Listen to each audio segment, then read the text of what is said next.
Jim Murray wrote that the story had everything: the mob, the would-be fixed fights, the title, the betrayal, the heartbreak, the fight game in all its glory. It wrote itself. If you ever seen a Warner Brothers fight movie from the 1940s, you know all you need to know about the life and times of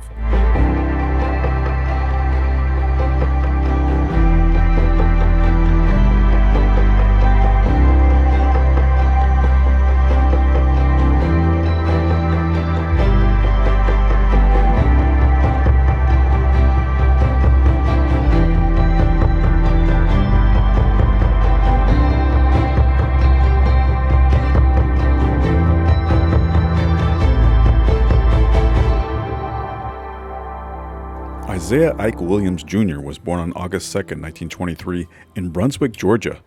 His father died when Ike was 3 years old, and his mother moved the family to Trenton, New Jersey in 1932.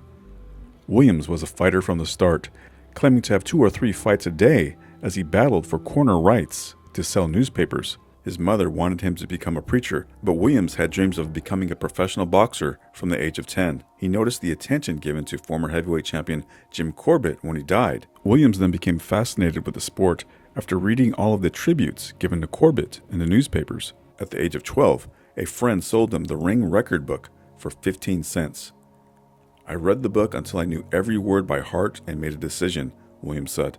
"Someday," I said, "I was going to be lightweight champion of the world." My friend laughed at me. He laughed for a half hour. At the age of 14, Williams quit school to help his mother out financially. He worked as a laborer for a railroad company before turning to boxing. His mother didn't want him to fight, but changed her mind when Ike began to win. He sought out the management of Eddie Meade, who had handled Henry Armstrong, but Meade had died of a heart attack, and Williams came under the tutelage of Jesse Goss, Jimmy Wilson, and Joe Woodman while being managed by Connie McCarthy. He turned professional in 1940, 5 months shy of his 17th birthday. From 1941 to 1943, Williams won 34 straight fights, which included a brutal beating of veteran Johnny Hutchinson in November of 1943. Williams was considered the hottest lightweight in the country, while Hutchinson was on his last legs. Williams didn't show Hutchinson any respect or mercy. In the 3rd round, he trapped the popular fighter in the corner, and in the words of one writer, busted open his head like a melon. Hutchinson's friend Bob Montgomery, the then lightweight champion, was ringside to witness the carnage. "I want that guy," Montgomery told his manager. 2 months later, Williams faced Montgomery. The veteran gave Williams a savage beating, maneuvering him into the same corner where he had battered Hutchinson. Once there, Montgomery punished and carried Williams to prolong the agony. The assault was so severe that most observers believed Williams would never fight again. Williams returned to the ring a month later, but his trainer believed that he wasn't healed physically until 6 months after the bout, and that it took a full year for him to become fully whole again. On April 18, 1945, Williams traveled to Mexico City to face Juan Zurita for the National Boxing Association title. Williams won by a 2nd-round stoppage, but did not leave the arena with the championship belt. As he was leaving the ring, a man pulled a .38 caliber pistol on his manager McCarthy, demanding the belt. McCarthy refused, but Williams, fearing for their lives, told him to hand it over. "I saw the belt for maybe 5 minutes, Williams said. "I haven't seen it since." In August of 1947, Williams once again faced Bob Montgomery, this time in a title unification, as Montgomery was recognized as the world champion by the New York and Pennsylvania State Athletic Commissions. Williams turned the tables on Montgomery, stopping his former conqueror in 6 rounds. Williams had studied Montgomery's style, noting that Montgomery often sprang out of a crouch. Williams timed Montgomery as he came in, catching him with his big right cross. "He gave me a terrible beating," Williams said, "but I gained sweet revenge." 1948 was the pinnacle of Williams' fighting career and his life. That year, he secured 10 consecutive victories, showcasing his dominance in the ring. This impressive streak included wins over notable opponents such as Freddie Dawson, Kid Gavilan, and Enrique Bolaños. In May of 1948, Williams traveled to Oakland, California to face Rudy Cruz. He irked reporters beforehand with his sullen and surly mood before he decisioned Cruz. 3 weeks later, Williams faced Enrique Bolaños for the 2nd time. "I'll murder that baloney boy anytime I want to," Williams said. "I did it in 46, and I'll do it again." Williams won a split decision, but the high point of the year was his classic battle against the ferocious Bo Jack. Ike Williams comes out for round 1 in the lighter trunks. The challenger, Bo Jack, is wearing the black trunks with the white stripe. Ike Williams, with back to camera, won the world lightweight title in 1947, just last year, when he KO'd Bob Montgomery in Philadelphia. The champion has defended the world lightweight title once. Ike took a unanimous 15-round decision over Enrique Bolaños just 6 weeks ago in Los Angeles.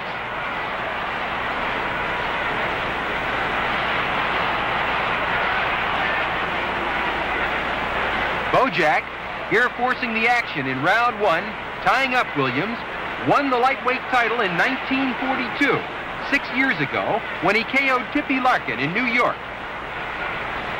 Bo then lost the world lightweight title to Bob Montgomery in 1943, and then regained it once again 4 months later in a 15-round decision.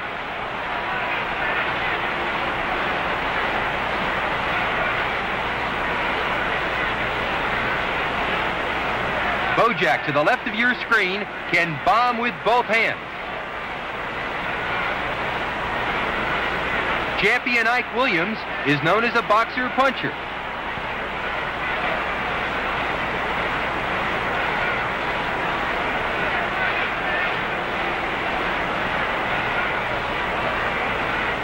Williams, with back to camera, has a crisp left jab.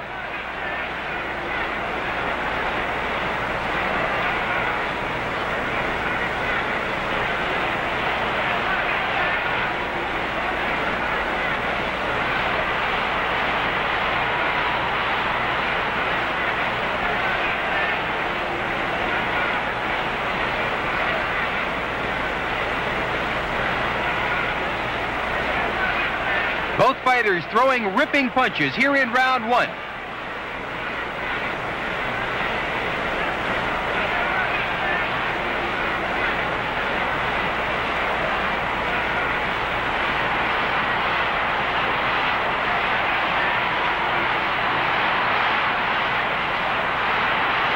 Bojack throwing bombs.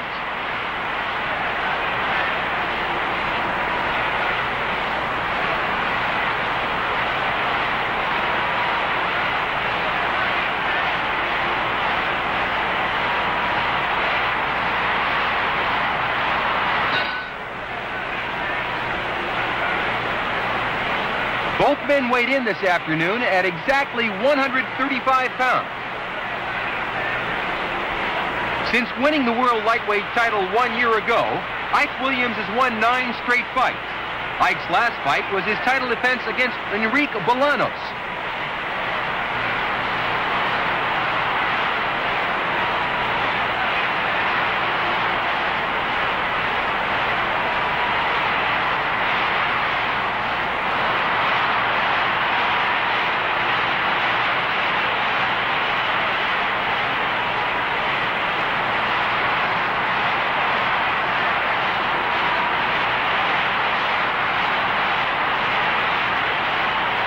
Both of these men are known as great fighters. They both have a tremendous following. In his last fight 6 weeks ago, Bojack won a 10-round decision from the hard-hitting Tony Gennaro in Washington, D.C.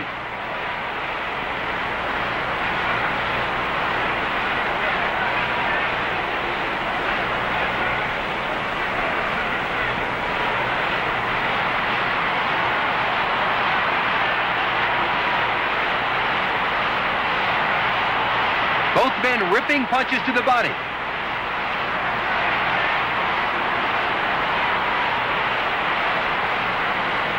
Bojack likes to fight in close. Ike Williams likes to box at long range.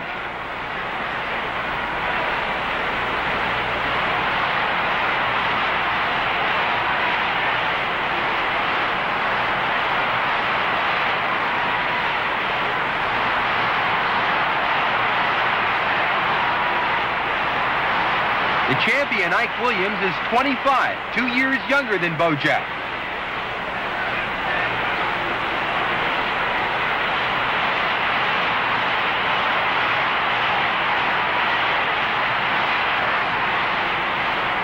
Stinging punches by Ike Williams.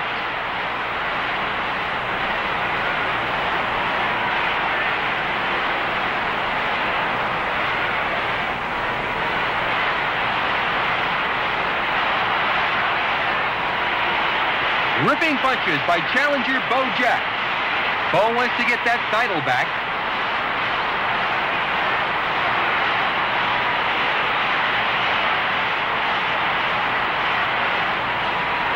Ike Williams began his professional career in 1940, 8 years ago. In 103 professional fights, the champion has won 90, a great record. And round 4 was scored evenly. Here in round 5, both fighters are still very sharp, both looking to score a clean knockout.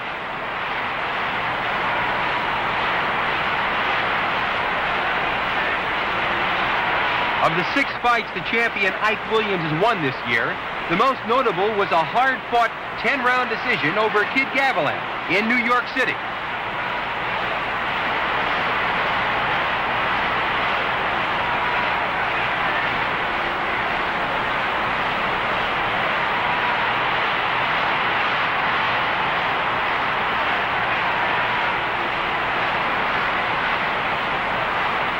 Bojack staying all over champion Williams.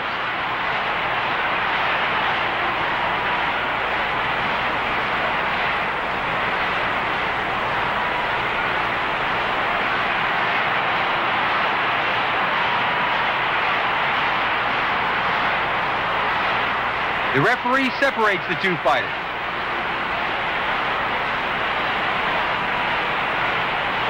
Bo loves the infighting.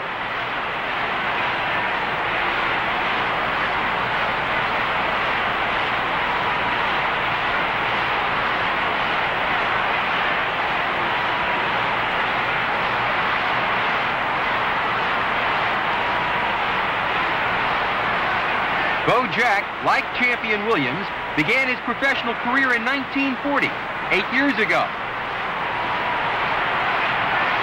Bo's manager, Chick Wergeles, says his fighter is trained very hard, and he's very confident that Bo will regain the world lightweight title tonight.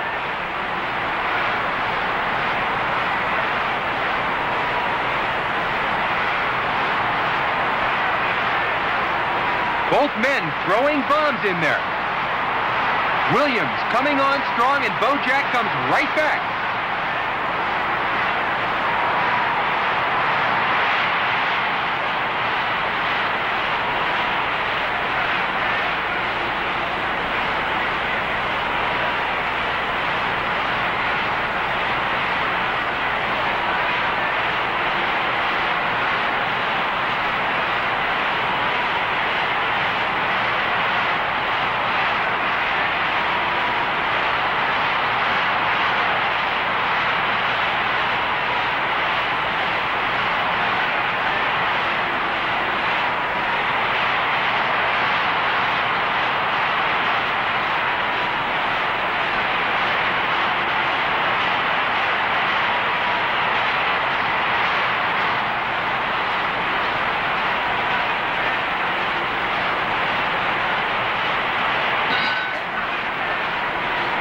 Here in round 6, Ike Williams looks definitely to be the stronger of the two fighters. Sharp, jolting punches by Ike Williams. Williams pouring it on, a barrage of punches. Bojack is in trouble. Bojack staggers backward into the corner. Williams pouring it on. Jolting punches, ripping combinations. Williams asked the referee to stop the fight. And the referee finally steps in and awards Ike Williams a sensational 6th-round knockout victory. Here in slow motion, we see the beginning of the 6th round. Williams scoring with a left hook. Ike follows with 2 punches to the body and a right to the head.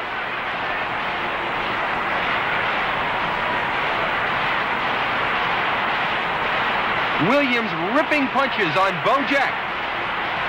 Bo staggers backward into the corner.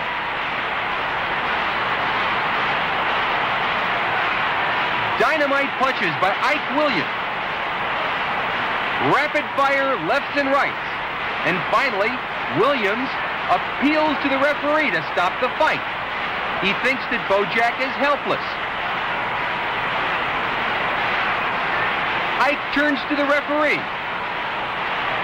He wants the ref to step in there. The referee doesn't heed Williams. Ike pours it on once again, and finally the referee steps in. It's all over. Ike Williams wins a hard-fought sixth-round KO victory over the courageous Bojack. Williams, considered by many to be one of the greatest lightweight champions of all time, along with Joe Gans, Benny Leonard, Barney Ross, and Henry Armstrong. Williams was voted as the Fighter of the Year. Now earning sizable purses, he invested in real estate and offered two $350 scholarships to athletes at Trenton Central High School. He became friendly with celebrities like Mickey Rooney, Lou Costello, and Nat King Cole. He also enjoyed having his choice of beautiful women. He rode pretty high and fast in those days, one of Williams' friends said. Some people thought he was becoming too arrogant. But his arrogance may have saved his life as he interrupted a flight in Chicago, demanding to get off the plane because he suddenly decided he wanted to get a new pair of golf clubs. The plane later crashed in Pennsylvania, killing all 43 people aboard. Outside of the ring, Williams had grown tired of his manager McCarthy. Known for his 24/7 alcoholism, McCarthy's idea of breakfast was gin in his orange juice. He had shown up drunk for Williams' match with Montgomery and could not even make it into the ring. Williams fired McCarthy and declared that he was now his own manager, but McCarthy blackballed him, getting the Boxing Guild on his side. He made sure that no other manager or promoter worked with Williams. "I couldn't get a fight anywhere in the country," Williams said. "I couldn't even get a sparring partner." Williams approached Sugar Ray Robinson, Jake LaMotta, and Willie Pep about the prospect of forming a fighters union, but was rejected by all three. "I don't guess they were afraid," Williams said, "but I suppose they just didn't want to get involved. They were all doing all right, so I guess they couldn't see any sense in looking for trouble." Former featherweight champion Chalky Wright introduced Williams to mobster Frankie Carbo, who then brought him to his lieutenant, Blinky Palermo. With nowhere else to turn, Williams signed on with the mobster. Blinky earned his nickname because he could never look any man in the eye, but he promised Williams that he'd square things away with the Boxing Guild. Palermo arranged for Williams to fight Kid Gavilan, a fighter he had floored and decisioned a year previously. Palermo told Williams that he'd receive $100,000 to take a dive. Williams refused, but later wished that he hadn't. Gavilan was awarded the decision in a fight that Williams insisted he had won. "I lost the fight and the bribe money," Williams said years after. In January of 1951, Williams faced Jose Maria Gatica of Argentina. Argentine dictator Juan Perón had been using Gatica for publicity in 1950, and the demand from South America grew strong for Williams to make a title defense against the Argentine.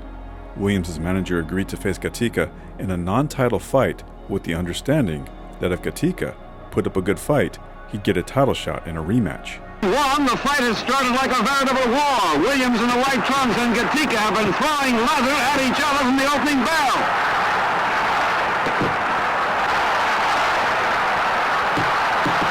This is only Jose Gatica's second fight in the United States, but in South America, he's built up an impressive record of 35 wins in 36 fights, and he's KO'd almost 3/4 of his opponents.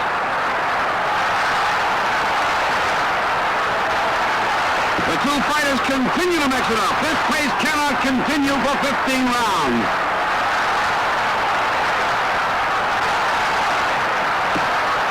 Ike Williams has been the recognized lightweight king for almost 4 years now. He knocked out Bob Montgomery to win the title.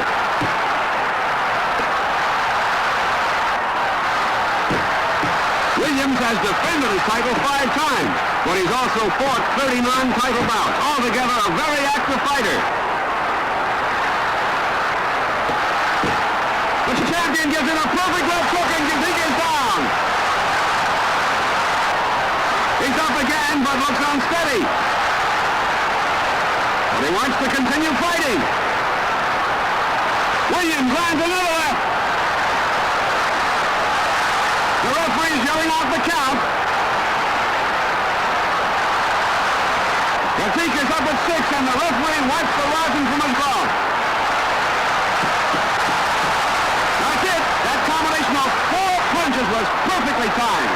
Gatica has to take his time getting to his feet. Ike Williams scores a smashing first-round knockout. Perón had given Gatica a job at the New York City Argentine consulate. After the defeat, Gatica was summoned back to Buenos Aires, and Perón relieved him of his job at the New York City consulate. Williams struggled to make the 135-pound weight limit, often moving up to face welterweights and sometimes losing in non-title bouts. Pressure mounted for him to make a long overdue title defense of his crown, and a fight was arranged against a club fighter named Jimmy Carter. The National Boxing Association complained that Williams was avoiding rightful challengers by fighting someone so low in the rankings. Williams dropped over 21 pounds less than a month before the fight and later claimed to have had an injured shoulder. Nonetheless, he entered the ring as a 2-1 favorite. Only 3,600 people attended the fight, not expecting much from the relatively unknown Carter. Williams dominated in rounds 2 and 4, but Carter started applying pressure. A long right hand in the 5th round sent Williams to the canvas, signaling the beginning of the end. Carter continued to pummel Williams, knocking him through the ropes and into the press section. Reporters pushed him back into the ring, and the fight was stopped. Carter pulled off the upset of the year. "I lost more than my title," Williams said. "That's when I lost everything I had, my ability to stay in the big money bracket, my prestige, and most of my friends." Manager Blinky Palermo dumped him. Losses to Gil Turner and Carmen Basilio accelerated his decline, and Williams later admitted to taking a dive against Chuck Davey for $10,000. By June of 1953, Williams was a mere shadow of the fighter he once was. He endured a merciless beating against Georgie Johnson for 7 rounds before the referee took pity on him and stopped the fight. One writer described Williams as a shuffling, bumbling ex-champion. Williams continued to fight, traveling to Indiana, Cuba, and later concluding his career by defeating his old foe Bo Jack in Georgia. But his performances were so poor that no athletic commission would give him a license to fight. Williams was forced to retire. In 1956, Williams received a 6-month suspended sentence on charges that he punched and kicked his estranged wife during an argument.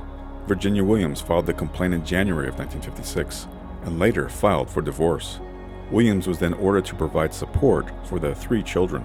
"After the Cadillac was gone," Williams said, "after the money and glamour were gone, the girl left too." In 1958, Williams came home from a night of gambling to find his daughter Barbara ill and running a high fever.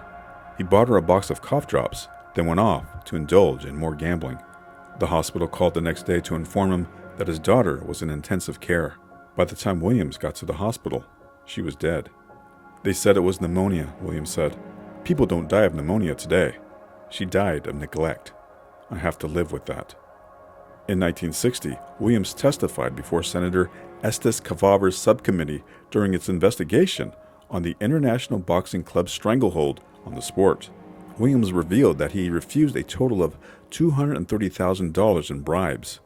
The fights in question were Just Fontaine in May of 1947, Kid Gavilan in January of 1949, Freddie Dawson in December of 1949, and Jimmy Carter in May of 1951. Williams maintained that his efforts in all of the fights were legitimate, but he regretted not taking the money in retrospect. He was now employed as a guard at a state reformatory where he earned $37 a week.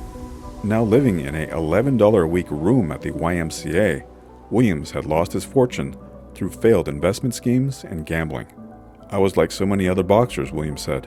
"I managed my affairs badly." Williams claimed that while Blinky Palermo, quote, "stole everything from me but my eye," he still had about $300,000 in investments by the time he left the ring. "But it was all in investments," Williams said, "none of it in cash. I listened to bad advice and gradually lost everything." By 1966, the now 43-year-old Williams was a recreation leader at the Kilmer Job Corps. With the money now gone, he found himself almost without any friends. "They used to be around the house all the time waiting for me," Williams said. "But after the money was gone, they didn't come around anymore." Ike's relationships with people in Trenton weren't so good, a friend said. So a lot of people who might have given him a hand when he hit the skids didn't. Baseball legend Jackie Robinson helped him out financially, while New Jersey Governor Richard Hughes put him on the jobs program at Kilmer as part of the War on Poverty program. In 1974, Williams reached out to Muhammad Ali at his Deer Lake training camp, seeking employment. Ali agreed, but Williams found himself with little to do. He occasionally ran errands for Ali's entourage and offered advice to younger fighters, but they appeared to resent his presence. Williams inadvisably brought pork into the training camp, which conflicted with Ali's Muslim beliefs. "He gave me my walking papers after that," Williams said. 4 years later, Williams was described as being 55 going on 76. He secured a job at a garbage collection depot, earning $58 a week. His drinking habits intensified. "You know, it's a paradoxical statement," Williams said, "but I always made sure I'd never wind up broke.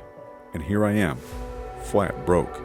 By 1980, the 57-year-old Williams was unemployed with no job prospects. He was laid off from the garbage depot and later the Ike Williams Boys Club when funds ran out. 10 years later, Williams experienced a minor resurgence in popularity when he was elected to the International Boxing Hall of Fame and appeared in HBO's documentary Boxing's Greatest Knockouts. On September 5, 1994, Williams was found dead in the bathtub of his rundown apartment in the Wilshire district of Los Angeles. Initially, there was concern that he was the victim of foul play, but the final ruling was that he died of hardening of the arteries. Williams was 71 years old. He is remembered as a fighter who soared to great heights only to fall hard, a common story in the fight game. However, his legacy endures as he accepted the highs and lows that came with pursuing greatness in the ring without bitterness, always displaying the dignity of a champion.